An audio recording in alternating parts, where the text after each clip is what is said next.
Hey, everybody. Parents, you know, they birthed us, they raise us, they send us to college, they give us good advice, and every now and then, you know, they give us things that we don't really like, but they're our parents. They took care of us. And now it's time sometime for us to take care of them. You never know when that's going to happen. And that's why I started this channel. Parents, boomers, gray haired ones like me, taking care of parents. There are many questions that come up, and I have answers because I lived it real time.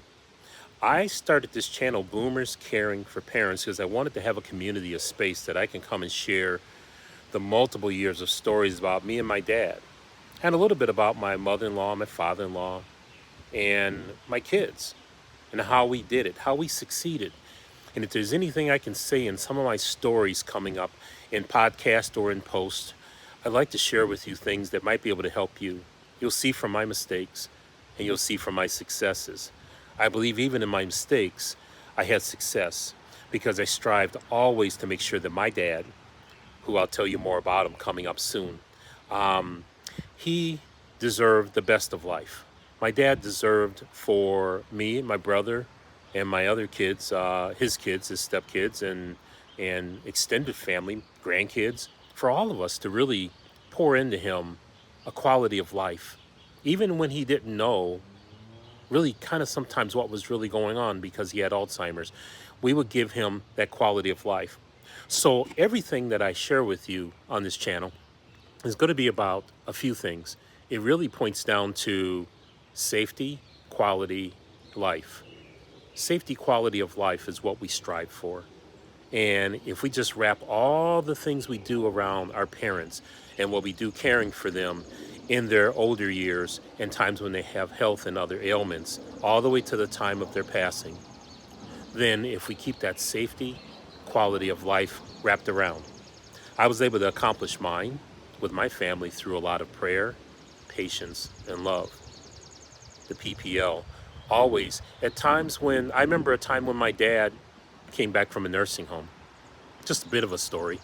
And to keep him happy and calm while he was recovering from some walking issues, to get him ready to come back home to our space where we had him, he had to go for rehab.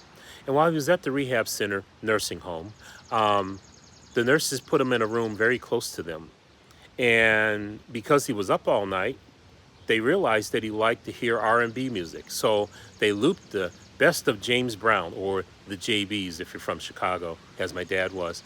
And he heard those James Brown songs over and over again, but it kept him in a good place so the nurses could care for them the best way they could. Well, he came home a little while later, and I remember sitting at the table, ready for dinner. Everything's so routine in our home. He's about to eat dinner, but he's standing there and he's staring at his dinner. And he said to me that he just wasn't ready. And I said, Dad, it's dinner time. We had a routine because we needed to get him kind of ready to eat and to sleep before sundowners kicked in. I'll tell you more about that in another story. Sundowners is real, you guys, when you care for parents. So I said, Dad, it's dinner time, dinner time. And Dad said, yeah, I heard you. I said, Dad, it's dinner time. I touched him on his hand. All this is very routine. 4+ years that we had him in home. Everything the same. But this time was a little different. So he said the second time, he said to me, he said, I heard you. And then my dad said, yeah, that's you. You're talking loud and saying nothing. And for those of you who are James Brown fans and might recognize the lyric,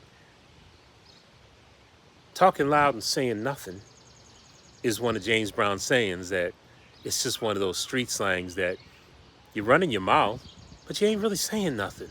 Now here's my dad at now 80-ish years old with Alzheimer's, and he's kind of telling me, yeah, you might think I have Alzheimer's, son, but I hear exactly what you're saying.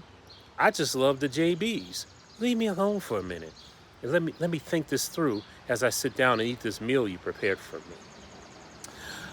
But I had a wonderful help. My wife tugged me on the arm from the kitchen door and she said, don't worry about this. I got this. She pulled me back from a space into calmer space because maybe my nerves were a little agitated at that point.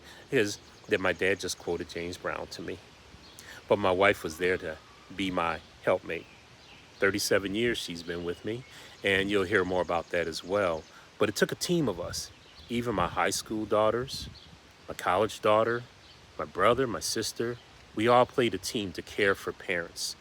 That's just one of the things that we did, but it was 24/7. I want to tell you more about it, but one of the things I want to make sure you guys understand is that caregiving is real. You never know when you're going to get the call. You never know when you're going to get charged to do it. You might be a boomer like me, tail end of the baby boomers. You might be maybe a millennial.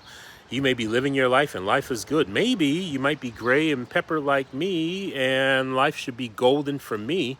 But you might need to give a season of your life so that you can take care of the one that gave you life. And that's very important. I'm going to show you how I did it. And it's going to be fun. It's going to be entertaining. It's going to be some tear jerking. I will tell you some things that's going to be very frank and simple.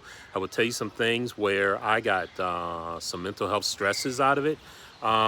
Even while he was dead and gone after a short term in hospice, several months that the mental health game played havoc with me. And I'll tell you a little bit of that story as well. But you can do it. That's why I'm doing this channel, to share with you my ups and my downs, the prayer, patience, and love to accomplish the safety around the quality of life for your parent so you can do it too. I have a lot of friends that are going through it now. If you're not going through it, one day it might be your day. But hang in there. There's help for you. I hope that I can be that help. Jump into my community. So please subscribe to my YouTube channel. Please like it. Give me comments and let me know what you're going through and what you're hearing, how this resonates with you, and is there anything that you would like to hear from me in upcoming posts? Because here's something. If there's a question you have about parents, caregiving, anything from the signs years before to their very last days, if there's a question you have, I am sure I have a story to wrap around in it that will give you more light, that will give you hope, that will give you inspiration that yes, you can do it too. I have a friend of mine that encouraged me to post this video to let you know what was coming. She's one of my Clubhouse friends in social media. I watch some of the things, even though she's a very young lady. She's a very bright young lady, and her parents are still in the midst of raising her. But she has done some remarkable things for her family, and she gave back to them at a young age. I'll tell you probably about that one day, but it was just amazing how at any age, you guys, if your parents need you, be there for them. And if you don't know how to do it, ask for help. Ask for help. There's always someone around to help. Hey, my name's Phil. Been around about 60 years on this earth. Done a lot of things. Cared for my dad. Cared for my in-laws. Raised a family.